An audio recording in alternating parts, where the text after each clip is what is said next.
After using the iPhone 8 Plus for almost a year now, I've really experienced that this is one of the most underrated iPhones of all time. But does it have what it takes to be a 2019 smartphone? Let's check it out in this video.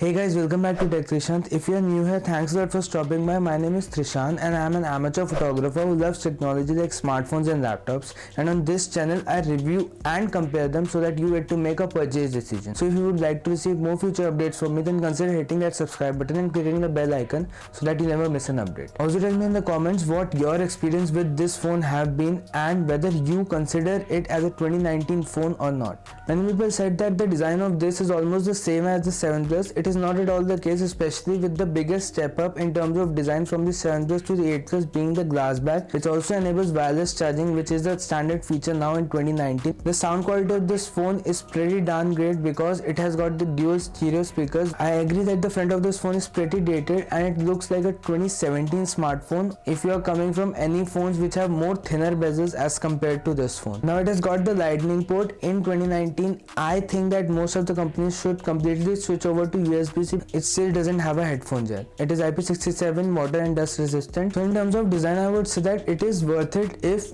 looks of a phone do not matter to you that much. You don't want a notch. In fact, you love the classic iPhone design and you prefer to keep that kind of a design, and not having a headphone jack is not a problem for you. It is not worth it if you prefer looks more in a smartphone and you want your smartphone to stand out in the crowd. Now in terms of performance, in short, if I give the answer, it is definitely recommended. It has got the Apple A11 Bionic, which is still one of the most powerful chips in the market. No matter what you throw at it, video editing, photo editing, gaming, this phone just breezes through it. And because of the low performance scores of this phone, the battery efficiency and the battery life of this phone has increased so much, and it is one of the best battery life in a smartphone till now. Even with a battery capacity of 2691, this phone lasts longer as compared to the S9 Plus, which I have tested. It has got the 3 GB of RAM, but still the iOS experience is so much better and the software is so much optimized to use the hardware that you do not require or feel the need to have more RAM in your smartphone. There is no reason at all that I would not recommend this phone to you, especially in terms of performance. Coming on to the camera, in short, the rear camera of this phone is definitely recommended for 2019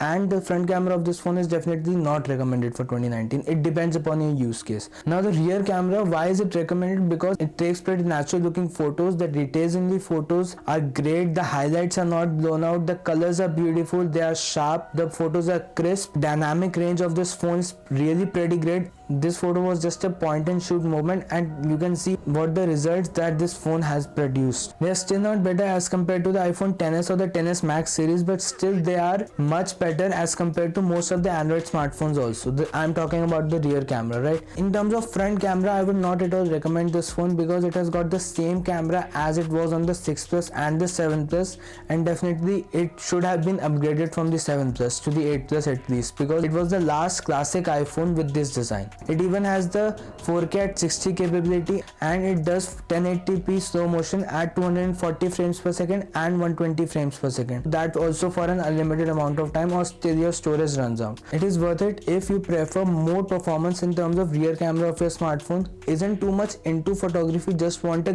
pretty great point and shoot camera, does 4K 60 and want a pretty decent camera which produces great portrait looking shots, great point and shoot shots. It is still not recommended if you are a selfie addict and especially if you take a lot of selfies on your smartphone. If you want the iOS experience and a great selfie experience, then go for the iPhone XS or the XS Max. Coming on to the display has a love-hate relationship with many customers around using this phone because it has got a 5.5-inch Full HD LCD IPS panel, but despite being LCD, it provides so much of features like the 3D Touch and the True Tone technology, which is one of the best technologies that any phones have right now, and a 60Hz refresh rate, which makes the gaming experience and the general user experience more smoother and pleasing to the eye as compared to other smartphones. I would really say that if you prefer OLED in a smartphone, just hands down don't go purchase this phone because you would be disappointed, especially if you are coming from the likes of the Galaxy S8 or any Galaxy smartphone. But that said, I would say that LCD is still a thing that you would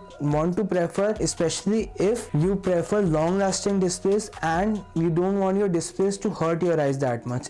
So in terms of displays, I would say that it is still worth it if you do not prefer using OLED displays, or if you want a display which lasts longer for you. Other than that, it is not worth it, especially if you prefer to have better colors that the OLED displays produce as compared to the LCD display. Now coming on to the software experience, there is not much to say because iOS is almost the same experience on all the iPhone devices, but still, even in 2019, iOS 12 is one of the most secure mobile operating systems in the world, and it was made to increase the performance of your phone and the life of your phone, and it does that pretty greatly. So you will not have a problem with the software if you want more updates and if you are into the Apple ecosystem. So for the software experience, I can say that it is worth it. If you love the iOS experience or want to try out the iOS experience, try it out. It's great. I tried it and I fell in love with it. One of the best RAM management system in the world. Let me assure you something, that if you're purchasing an iPhone, then you're pretty ensured that your phone will still get all the major iOS release versions for the next 4 to 5 years, as compared to if you're taking an Android smartphone, especially the Samsung smartphone. Other than that, if you want more customization options or want more control over how the operating system of your phone behaves, then you would not want to prefer this guy. So at the end, I would say that if display quality, looks, design and these things matter to you in a smartphone, then this phone is not at all worth it for you in 2019. But if you prefer performance in terms of gaming, a great rear camera performance and a more secure operating system and the longevity of your phone, and you want to get regular updates on your phone, then this phone is definitely worth it in 2019. I'm keeping this phone for another 1 year. Tell me in the comments if you are also keeping this phone for another 1 year or 2 years or something like that, or if you're planning to purchase this phone. I hope this video helped you and you enjoyed this video. If it did, then give this video a big like, share this video with your friends and family, and consider subscribing my channel and hitting that bell icon so that you never miss an update. Till the next time, have fun, keep loving technology, keep coming back to Tech Trishant. This is Trishant signing off. Peace.